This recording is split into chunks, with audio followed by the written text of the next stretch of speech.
BA part second year या BA द्वितीय वर्ष, विषय हिंदी साहित्य, प्रथम प्रश्न पत्र, प्रकरण भूषण का व्यक्तित्व एवं कृतित्व तथा वंदना रायगढ़ वर्णन एवं शिवाजी प्रशस्ति। इसके रचनाकार महाकवि भूषण रीतिकालीन वीर रस के प्रमुख कवि हैं ये। और रीतिकाल में यदि कोई एक श्रेष्ठ कवि हैं तो वो है महाकवि भूषण, जिन्होंने देशभक्ति की भावना या राष्ट्रीयता का सर्वप्रथम यदि परिचय दिया है वो महाकवि भूषण ने दिया है। या भूषण में क्या है, हमें देशभक्ति की भावना, राष्ट्रीयता की भावना देखने को मिलती है। तो पहले हम आज के जो वीडियो में हमारा जो चर्चा का विषय रहेगा तो भूषण का व्यक्तित्व एवं कृतित्व, और साथ में यदि समय रहेगा तो हम भूषण द्वारा विरचित जो प्रमुख पद है, जिनमें वंदना है, रायगढ़ वर्णन है, शिवाजी प्रशस्ति है, इसके पदों की सप्रसंग व्याख्याएं करेंगे। ये जो पाठ्यक्रम है बीए पार्ट सेकंड ईयर का हिंदी साहित्य का जो प्रथम प्रश्न पत्र है, ये महाराजा सूरजमल ब्रज विश्वविद्यालय भरतपुर के बीए द्वितीय वर्ष के पाठ्यक्रम में सम्मिलित है। मैं एस.एल. बैरवा, सहायक आचार्य हिंदी, राजकीय कन्या महाविद्यालय बयाना, प्रस्तुत वीडियो में आपके सामने भूषण कवि का जो महाकवि है, रीतिकालीन रीतिबद्ध काव्यधारा के वीर रस के या वीर रस से ओतप्रोत इन्होंने काव्य लिखा है, जिसमें इनकी शिवावामनी, छत्रसाल दशक ये प्रमुख कृतियां हैं। इनमें वीर रस देखते ही बनता है, बहुत मनोहारी चित्रण इन्होंने किया है। तो ये वीडियो मैं आपके सामने प्रस्तुत कर रहा हूँ।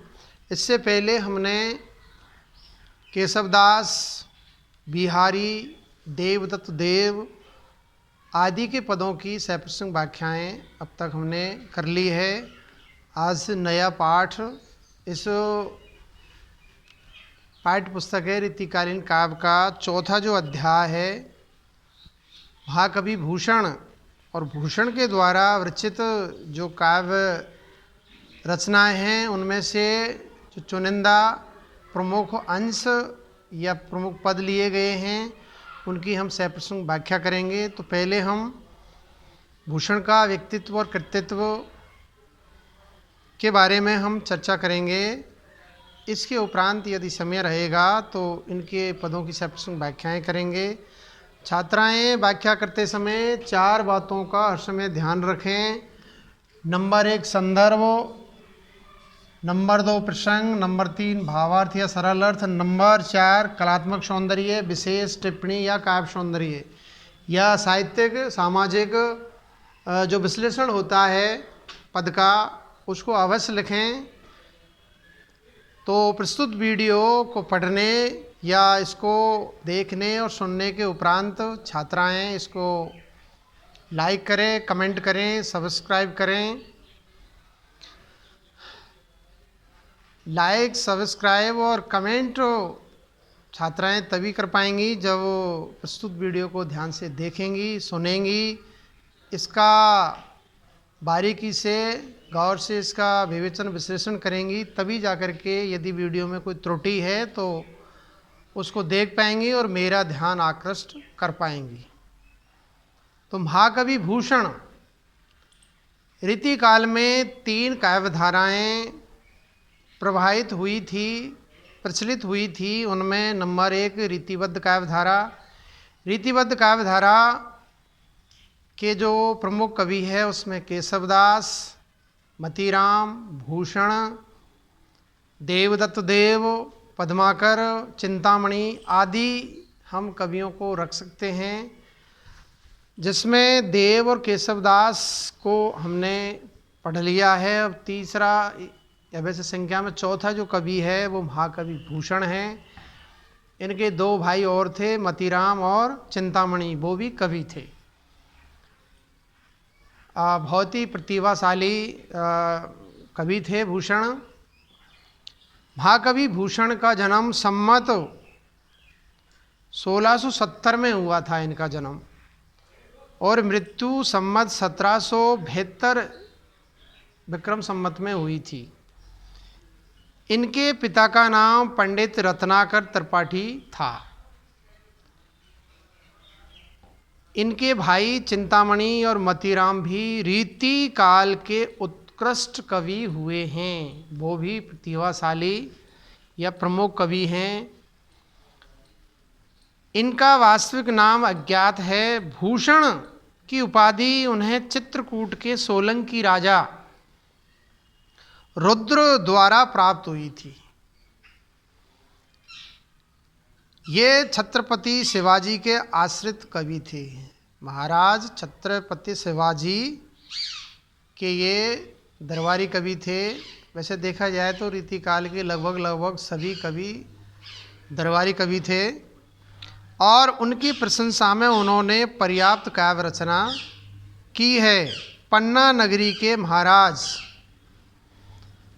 छत्रसाल के यहाँ भी उनका अतिशय मान था, सम्मान था। यहाँ तक कि एक बार महाराज छत्रसाल ने उनकी पालकी में अपना कंधा लगा दिया था। तो अच्छे कवि है, तभी तो महाराज ने ये पहल की थी। इसी कारण उन्होंने कहा था कि शिवा को वखानो छत्रसाल को, कि मैंने यदि वर्णन किया है, चित्रण किया है, प्रशंसा की है, या तो शिवाजी की करी है या फिर बाद में छत्रसाल महाराज की है। भूषण के शिवराज भूषण शिवावामनी छत्रसाल दशक नामक ग्रंथ सर्व प्रसिद्ध है। उन्होंने राष्ट्रीय काव्य की श्रेष्ठ रूप में रचना की है। आधुनिक दृष्टिकोण से चाहे उन्हें राष्ट्रीय कवि न कहकर जातीय कवि कहा जाए, किंतु उस समय की परिस्थिति को देखते हुए उनकी कविता राष्ट्रीयता से ओतप्रोत ही मानी जाए। तत्कालीन परिवेश और वातावरण के अनुसार हम यदि उसका विवेचन विश्लेषण करें तो उस समय इसी प्रकार की राष्ट्रीयता की भावना थी। उन्होंने अपने काव्य में ऐतिहासिकता का भी पर्याप्त पालन किया है। रीति काल के श्रृंगारिक वातावरण में श्वास लेते हुए भी रहते हुए भी उन्होंने वीर रस के काव्य का सृजन किया है। वीर रस के अनुकूल उनकी भाषा भी अत्यंत ओजस्वी और प्रभावपूर्ण है। कविवर भूषण का हिंदी साहित्य के इतिहास में विशेष स्थान है, विशेष योगदान है।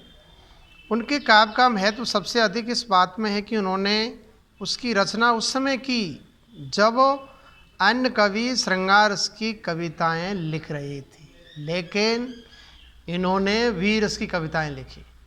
हटकर के ज़माने से हटकर, वातावरण से हटकर के, परिस्थिति के प्रतिकूल उन्होंने कार्य किया था।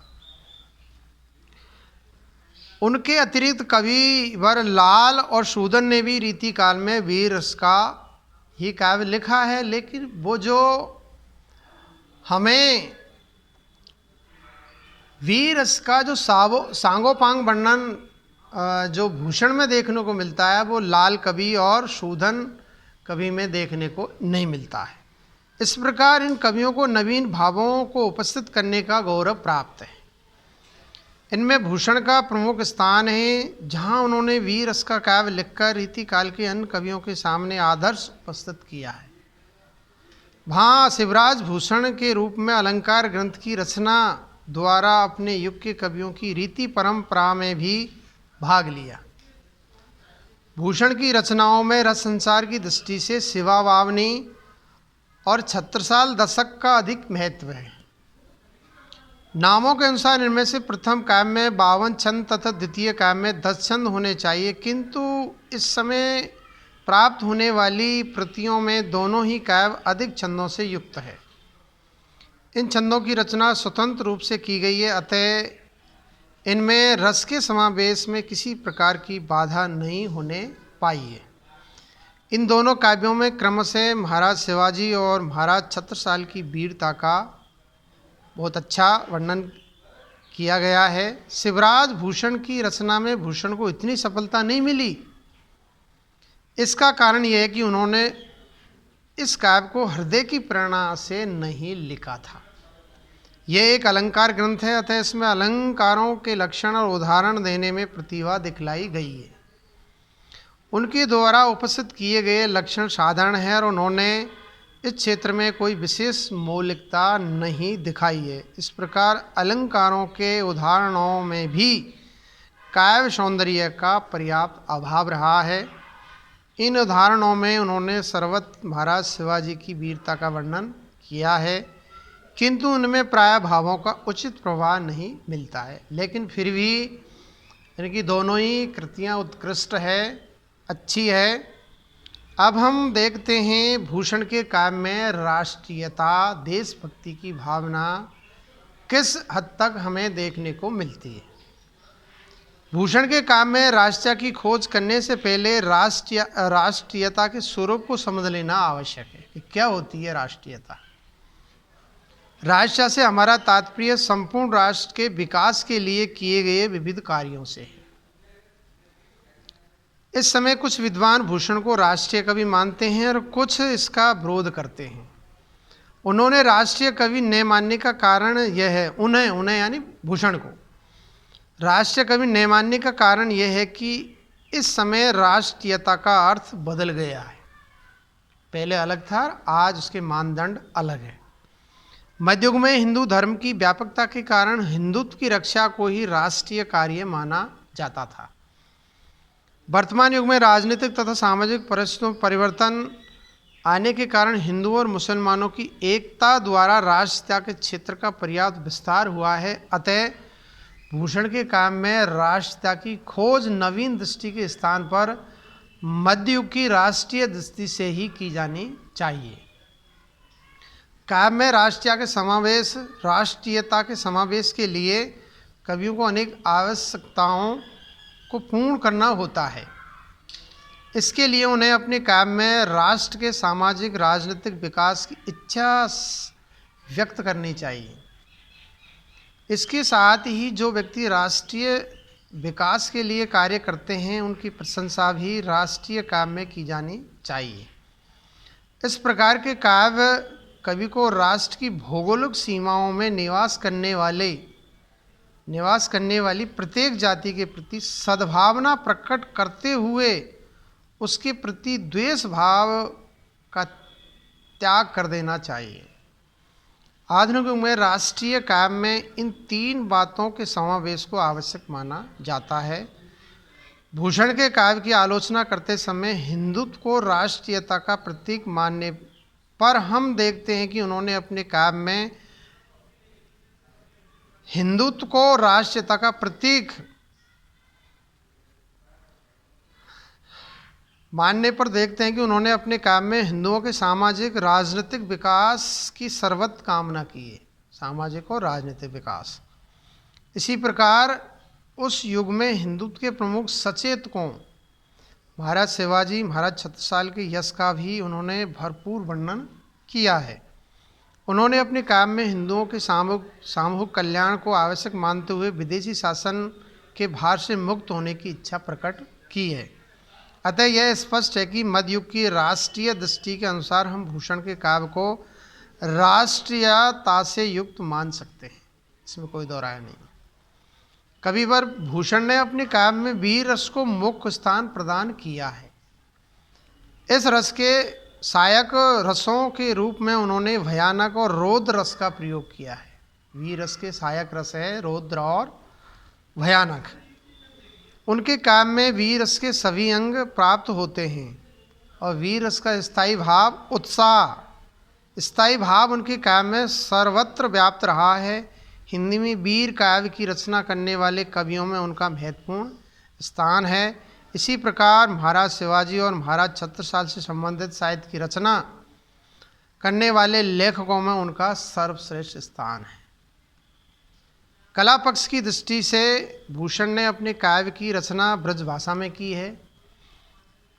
उनकी भाषा में ओज गुण पूर्ण रूप से विद्वान है और वीर रस के सर्वदा अनुकूल है। मुगल सम्राट औरंगजेब और उनके दरबारियों का वर्णन करते समय उन्होंने अरबी और फारसी भाषाओं के शब्दों का भी प्रयोग किया है। उनकी काव्य की रचना धोआ, कवित, सविया आदि विविध छंदों में हुई है।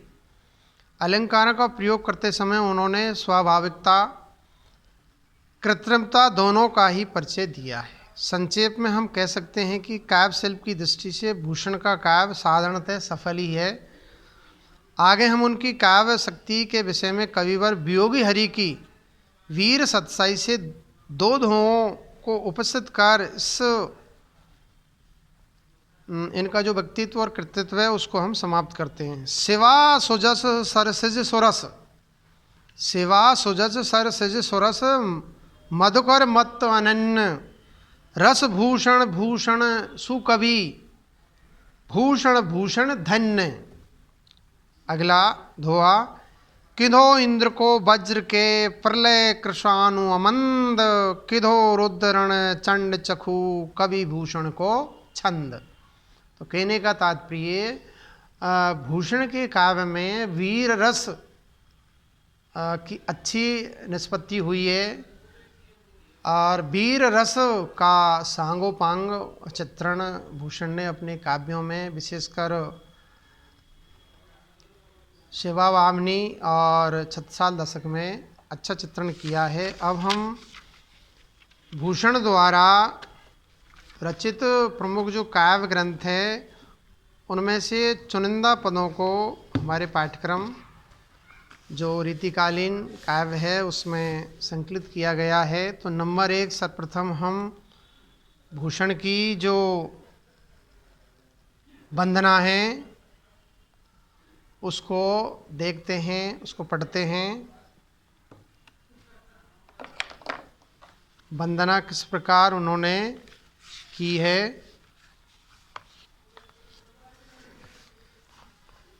विकट अपार भव पंथ के चले को श्रम, हरण करण बिजना से ब्रह्म ध्याइये, यह लोक पर लोक सुफल करण कोक नद के से चरण ही आनी के जुड़ाइये, अलिकुल कलित कपोल ध्यान ललित, आनंद रूप सरत में भूषण अनहाइये,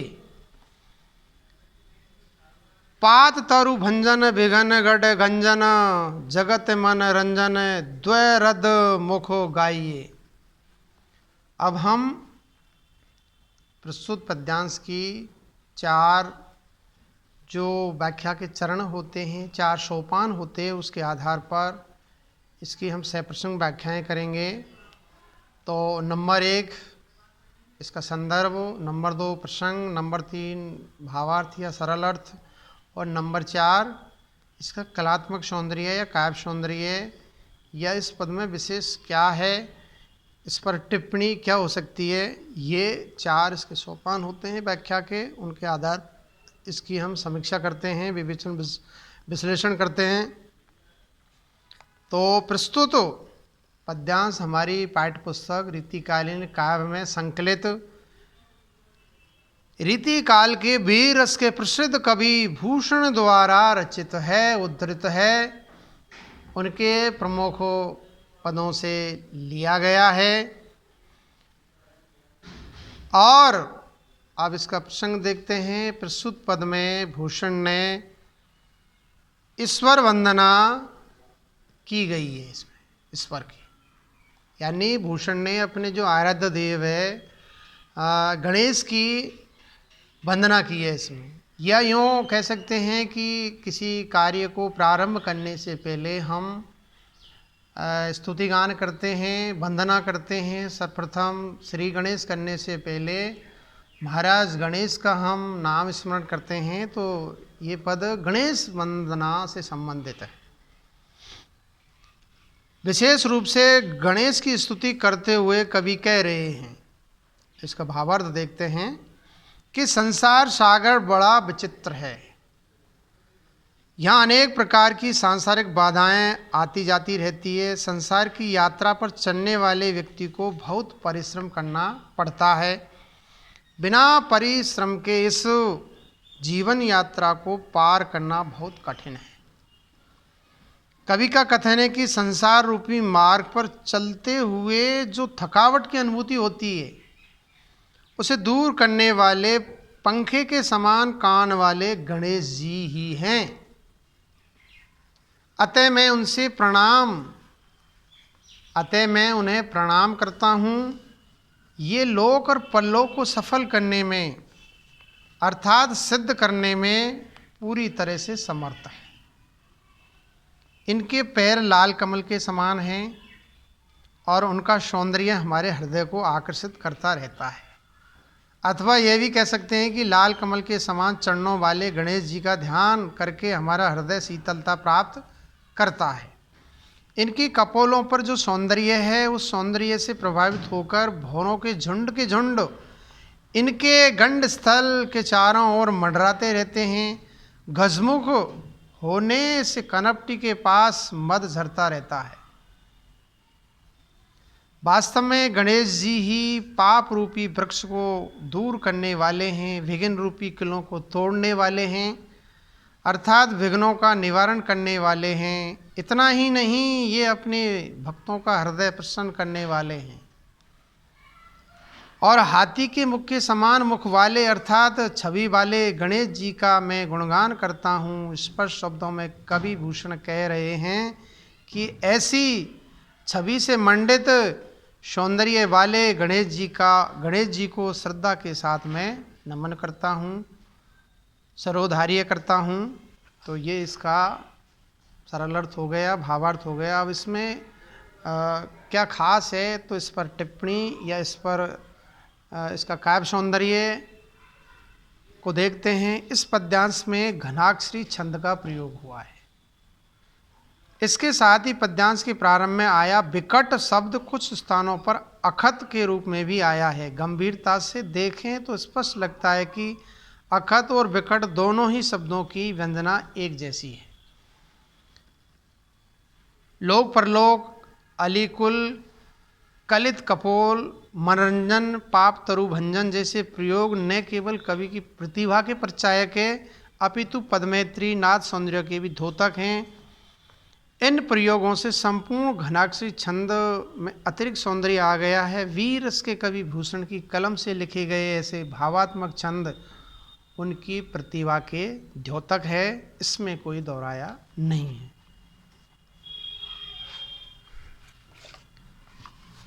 और प्रस्तुत पद में अनुप्रास रूपक उपमा अलंकारों का प्रयोग हुआ है और प्रकरण की भाषा शैली सरल सुबोध और कवि के भावों को अभिव्यक्त करने में पूर्ण रूप से सशक्त और समर्थ है। अगला पद है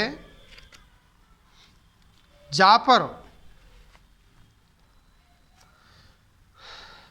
रायगढ़ वर्णन है, ये तो वंदना होगी पहला पद में। दूसरे पद में कवि भूषण रायगढ़ का वर्णन कर रहे हैं, उससे उद्धृत प्रमुख अंश हैं।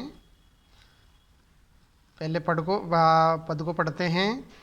जा पर शाही तने शिवराज, सुरेश की ऐसी सभा शुभ राजे, यों कवि भूषण जमपत है लखी, संपति सो अलकापति लाजे।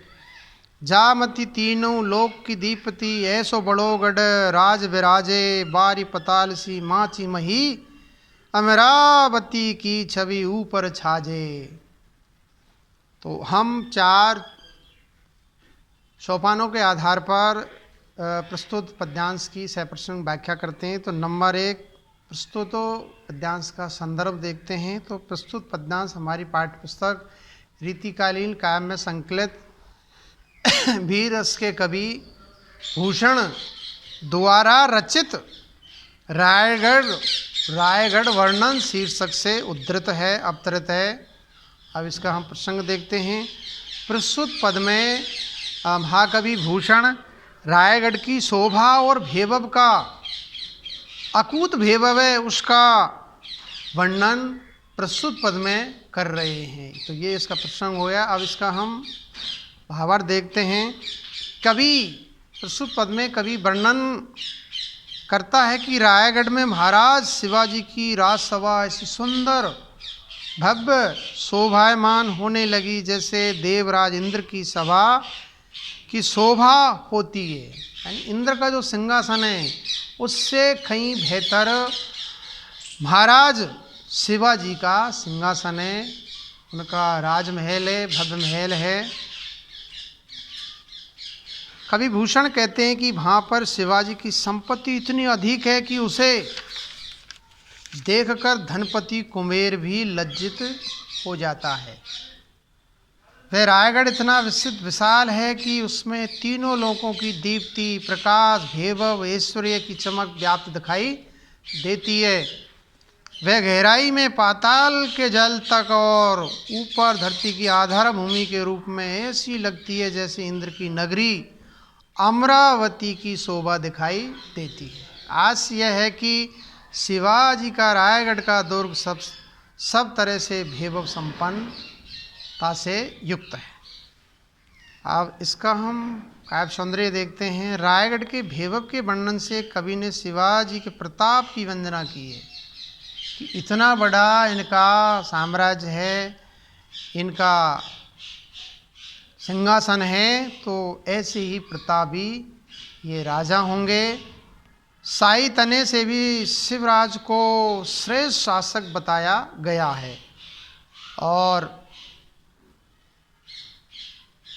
प्रस्तुत पद में या उक्त पद में अनुप्रास, उपमा, व्यतिरेक, अतिशयोक्ति अलंकार का सुंदर वर्णन हुआ है और ये सवैया छंद है। और प्रस्तुत पद्यांश की भाषा शैली सहज, सरल और सुबोध है। कवि के भावों को व्यक्त करने में पूर्ण रूप से सशक्त और समर्थ है। अगला हम तीसरा जो पद है उसका हम रसास्वादन करते हैं। मन में महल शिवराज के इमी रायगढ़ में राजही, लखी जच्च किन्नर असुर सुर गंधर्व हौसनी साजही, उतंग मगरकत मंदरन मधी बहु मृदंग जू बाजही, घन समय मानौ घुमरी कर घन घन पटल गज गाजही। अब हम वही 4 सोपानों के आधार पर प्रस्तुत पद्यांश की सप्रसंग व्याख्याएं करेंगे। तो नंबर 1 इसका संदर्भ। प्रस्तुत अवतरण या पद्यावतरण हमारी पाठ्यपुस्तक रीतिकालीन काव्य में संकलित भूषण द्वारा रचित रायगढ़ वर्णन से उद्धृत है, अवतरित है।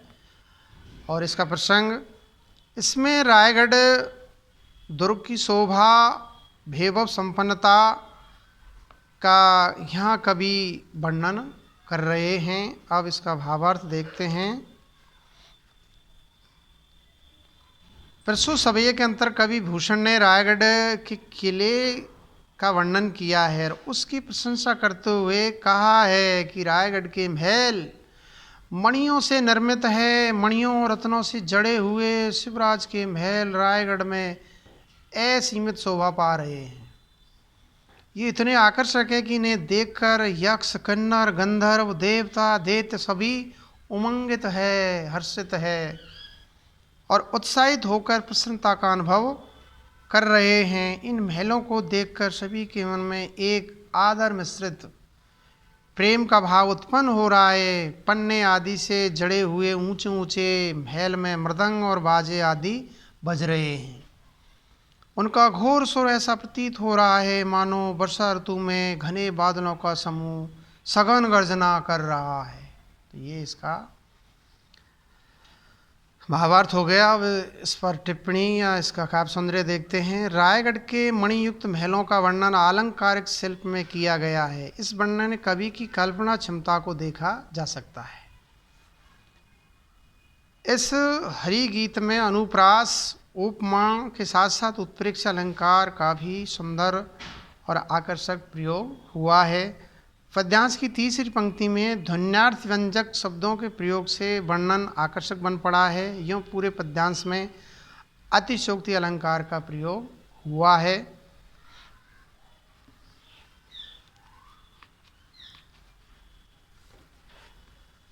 प्रकरण की भाषा शैली सहज, सरल और सुबोध है और कवि के भावों को व्यक्त करने में पूर्ण रूप से समर्थ और सक्षम है। अगला पद, चौथा पद है, मुक्तानी की झालरन मिली मन माल छज्जा छाजही, संध्या समय मानहु नखत गन लाल अंबर राजही, जहाँ तहाँ उरद उठे हीरा किरण घन समुदाय हैं, मानो गगन तंबू तन्यो ताके सपेत तनाय है। तो अहम 4 चरणों के आधार पर, ये 4 सोपानों के आधार पर प्रस्तुत पद की सप्रश्न व्याख्याएं करेंगे। प्रस्तुत पद्यावतरण हमारी पाठ्य पुस्तक रीतिकालीन काव्य में संकलित रीतिकाल के वीर रस के प्रसिद्ध कवि भूषण द्वारा रचित रायगढ़ वर्णन से संबंधित है। ये तो इसका संदर्भ हो गया। प्रसंग देखते हैं।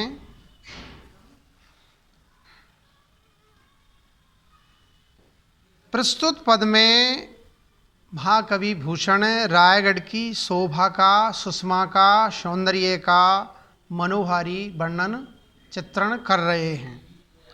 अब इस पद्यांश का भावार्थ देखते हैं। नंबर 3, भूषण रायगढ़ के ही भव्य, मनोहारी और पर्याप्त ऊंचे महलों के सौंदर्य का वर्णन कर रहे हैं। वे कह रहे हैं कि रायगढ़ के भव्य और ऊंचे महलों में मोतियों की झालरें लटकी हुई है, उन्हीं के साथ मणियों की मालाएं छज्जों पर ऐसी सुशोभित है मानो वे समूचे दृश्य को अत्यधिक आकर्षण प्रदान कर रही हो। कभी कभी ऐसा भी लगता है कि मणियों की मालाएं जो छज्जों पर सुशोभित है, वे संध्या के समय आकाश में अनगिनत जड़े हुए तारों की भांति प्रतीत हो रही हो। कवि ने लाल आकाश में तारों के चमकने की सुंदर कल्पना की है। कवि कह रहा है कि जहाँ तहाँ ऊपर उठे हीरों के सौंदर्य ने भी समूचे वातावरण को आकर्षक बना रखा है। ऊपर उठी हीरे की किरणें ऐसी प्रतीत होती है मानो आकाश में विशाल तंबू तना हुआ हो और जिसकी सफ़ेद रस्सियाँ उसके सौंदर्य को और भी अधिक बढ़ा रही हो। तो ये इसका भावार्थ हो गया। अब इसका हम पद्यांश का काव्य सौंदर्य देखते हैं। इसमें कवि कल्पना का चमत्कार द्रष्टव्य है। रायगढ़ वैभव संपन्न है, वहाँ पर मोती मणि और हीरे खचित हैं, उनकी कांति सब और फैलती है। वैभव का वर्णन अतिशयोक्तिपूर्ण है और पद्यांश में अनुप्रास, रूपक, उत्प्रेक्षा और अतिशयोक्ति अलंकारों का सुंदर प्रयोग हुआ है। पद्यांश की दूसरी पंक्ति में संध्या के समय आकाश के सौंदर्य को जिस रूप में प्रस्तुत किया गया है वह कवि कल्पना के कोमल पक्ष को उजागर करता है और पद्यांश की भाषा शैली सहज, सरल, सुबोध और कवि के भावों को व्यक्त करने में पूर्ण रूप से समर्थ है। आज इतना ही। आगे हम शिवाजी प्रशस्ति के बारे में अगले वीडियो में चर्चा करेंगे। धन्यवाद। नमस्कार।